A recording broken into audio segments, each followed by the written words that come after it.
Thank you for joining us on this edition of National Focus. I'm Mervin. Coming up, Dominica's Prime Minister appeals for assistance for Caribbean islands impacted by Hurricane Matthew.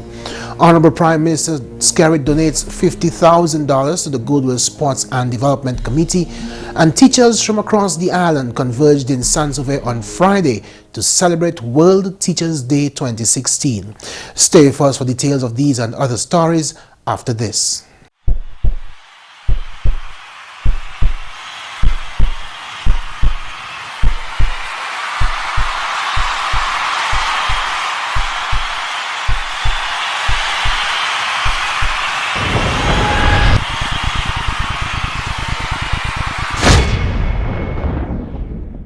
Children, yell and tell if someone tries to abuse you. Tell until someone believes you and they do something about it. For more information on child abuse or to report suspected cases on child abuse, contact the Social Welfare Division on 33 Great Marlborough Street or call 266-3020 or 266-3080. Thank you for staying with us. Honorable Prime Minister Dr. Roosevelt Skerrit has appealed to nationals to assist Caribbean islands impacted by Hurricane Matthew. The weather system ravaged several Caribbean islands and Haiti was hardest hit with the death toll in the hundreds. The Dominica leader addressed the nation on Friday. Fellow Dominicans, just over 1 year ago, the country woke to the catastrophic impact of Tropical Storm Erica. We were in shock and did not have immediate answers to how we would rebound from this disaster. But the region and the world came to our assistance, and with that support, we were able to get up, dust ourselves off, and start the rebuilding of our beautiful island. Today, the people of two sister Caribbean countries, in particular Haiti and the Bahamas, are in a similar situation, and in the case of Haiti, far worse, as the death toll from the ravages of Hurricane Matthew is approaching 300 and expected to rise. I am moved as Prime Minister of Dominica to step in and help however we can in minimizing the suffering of the people of Haiti and the Bahamas in the first instance, as Hurricane Matthew is still an active system impacting Florida's east coast at this hour. I do not wish to delay Dominica's response to this tragedy. I feel that as a grateful people, we have a duty to respond without request. My thinking at this time is, rather than appeal to individuals and households across the nation, many of whom we know are themselves not in a position to give, again because of their own losses from Tropical Storm Erica, I believe that on this occasion we should mobilize among the business community. I would like for the management of businesses employing 10 or more persons to spearhead a Hurricane Matthew relief and recovery exercise within their individual establishments. Contributions can be made in cash or relief supplies, and efforts should be coordinated with the Office of Disaster Management and Red Cross of Dominica. So the formula I recommend is that individual management teams meet soonest, determine the nature of assistance they can and will give, and communicate this to the Office of Disaster Management or other known and established charitable relief agencies. I would like for us as a nation to give ourselves 1 week from today to dispatch supplies to these hurricane-ravaged countries. So it is primarily a private sector response we are seeking to garner in the wake of this disaster across the region. Government will assist with the coordination and underwriting of the shipment of supplies to intended destinations. I have already dispatched letters to the leaders of Haiti and the Bahamas, assuring them of our thoughts and prayers at this time, and pledging whatever assistance we can in this, the hour of need. I appeal to Dominica business now to step up to the plate and act on behalf of your employees and other fellow Dominicans. Let us respond today as we responded to 14 months ago. I wish to say thanks in advance for your generous contributions. May God bless you all. May God continue to bless and safeguard the beautiful island of Dominica. I thank you. In other news, the Honorable Prime Minister and Minister for Finance, Dr. Roosevelt Skerrit, donated $50,000 to the Goodwill Sports and Development Committee on Friday. The handing over ceremony took place at the Prime Minister's office. Recently, members of the committee were on a radio program on Kyrie FM seeking funds for the continuation of work on the Lindo Park project. The Honorable Prime Minister, Dr. Roosevelt Skerrit, called the program to lend support by pledging $50,000. This $50,000 is our initial contribution as a government. We have always indicated our willingness to partner with the Lindo Park Development Committee. Just that we felt that we needed to ensure that everybody has the information that's required. We know what is going to be done, how it's going to be done, when it's going to be done, what's the cost of doing it, and where we can partner, we are more than willing to partner. This is $50,000 which will be given to them today. In speaking with the President, Ms. Sobers, she has indicated to me that there will be additional works which will be needed beyond the fencing. I believe she indicated they will need additional lamps for the lighting, and they will also need some synthetic material on the pavement for the jogging track. That would allow for the shock to be absorbed, and we are giving a commitment that we'll partner with you to have that completed. The Honorable Minister for Sports, Justina Charles, shared brief remarks. This afternoon, I think we are a bit elated that we are able to meet up to the promise made by the Honorable Prime Minister during the pledge, during the radio program that the committee had, and pledged $50,000. And we know, as a minister responsible for sports, we are very much interested in the development of our sporting facilities across the island, and any effort to assist in developing those facilities, we won't spare that effort, and because we recognize the importance of the sporting facilities and all the sports program to the development of our young people and even our seniors and everybody who are engaged in physical activity. The President of the Goodwill Sports and Development Committee, Christina Sobers, thanked the Prime Minister for the financial assistance. I would like to thank everyone involved, Mrs. Charles, who I spoke to and who really reassured us of her help, that she would try everything in her power to help, and also the PS. I'd also like to thank the Prime Minister who made that call. I was very moved by the bold move he made to call on live and pledge $50,000. You're watching National Focus. More when we return.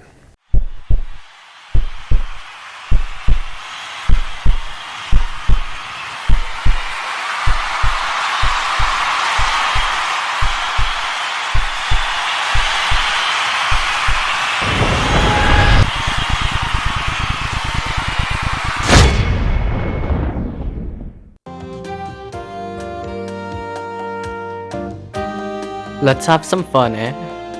I'm not ready for your kind of fun yet. But everybody else is doing it.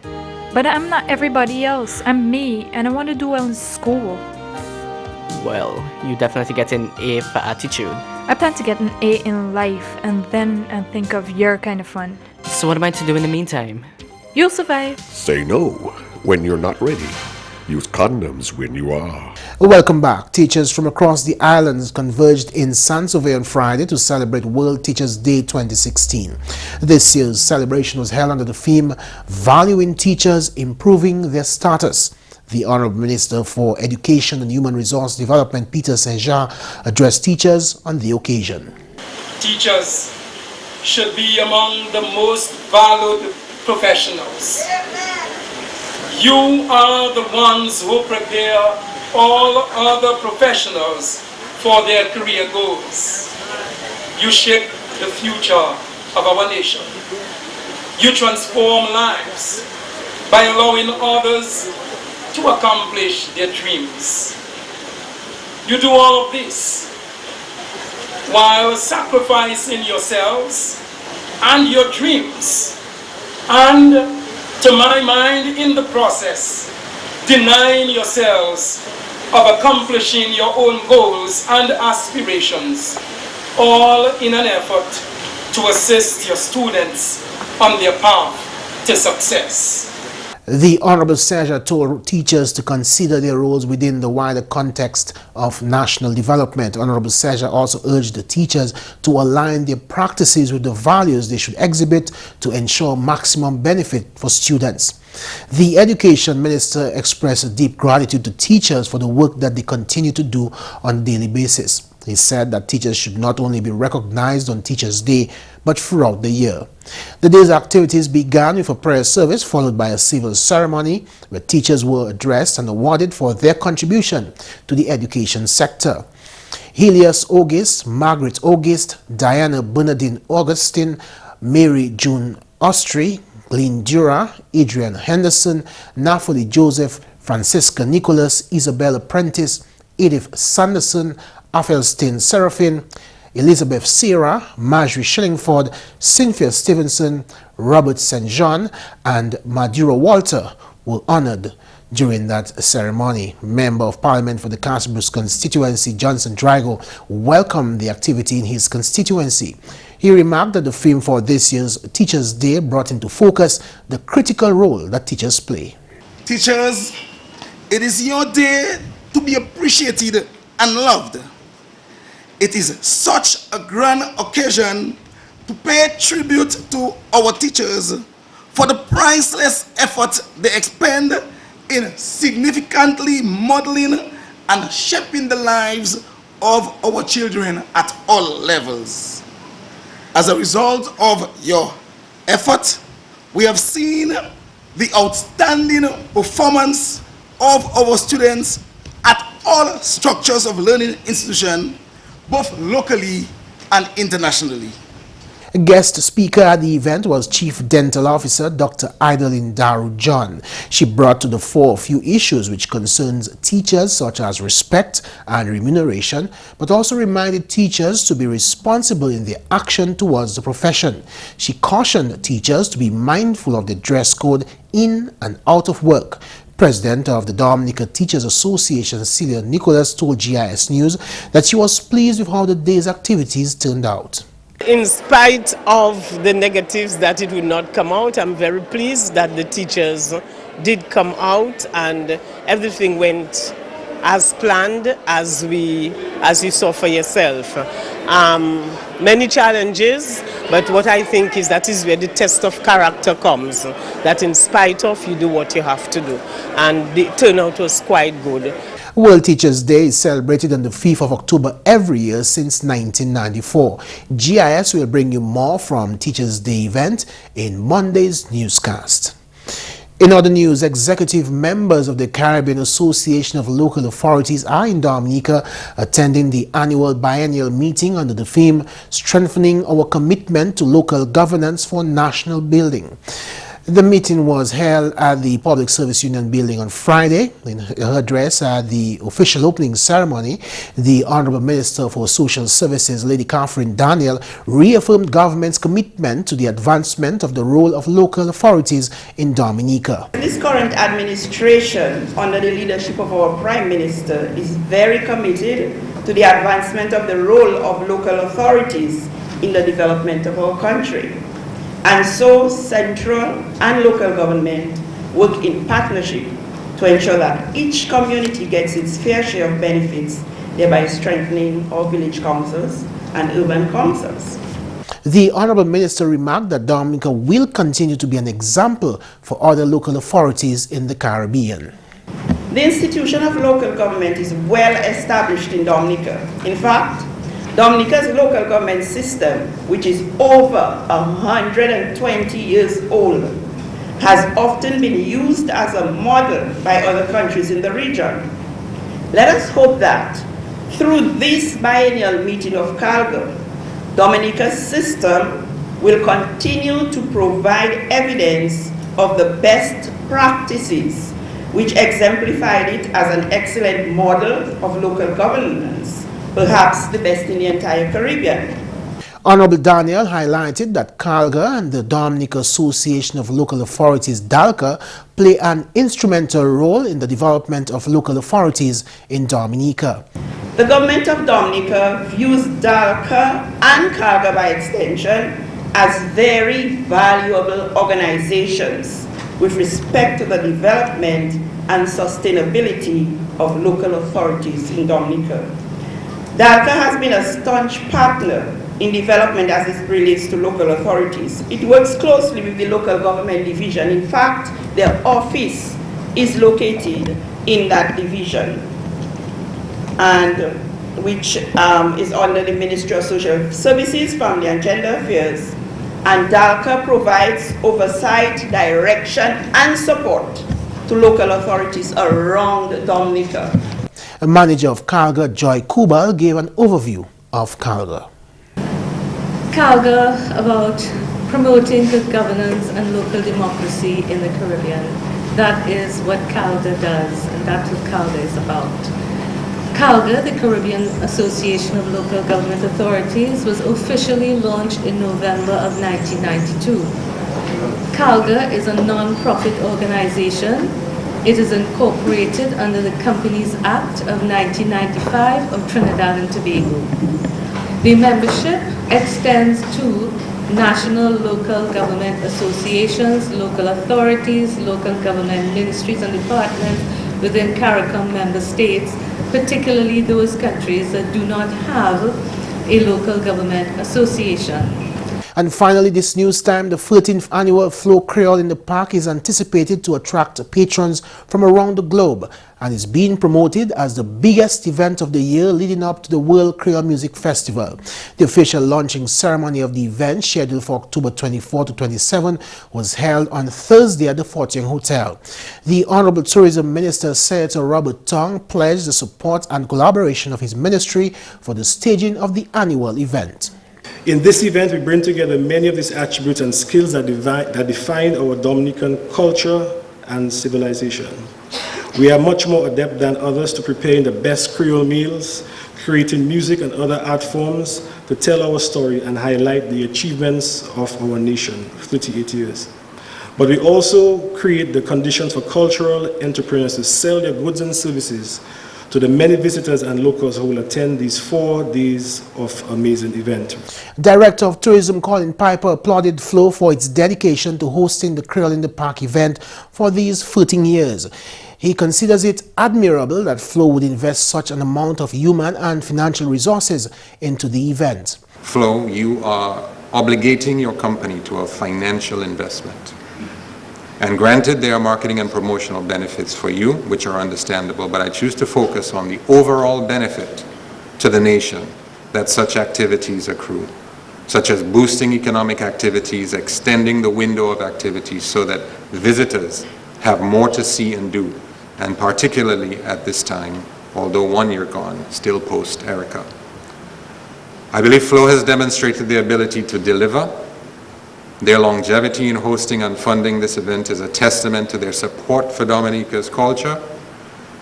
This is even more relevant and significant in this day and age of challenging times globally and regionally. The telecommunications company has partnered with the Forestry, Wildlife and Parks Division to host the Creole in the Park at the Botanic Gardens.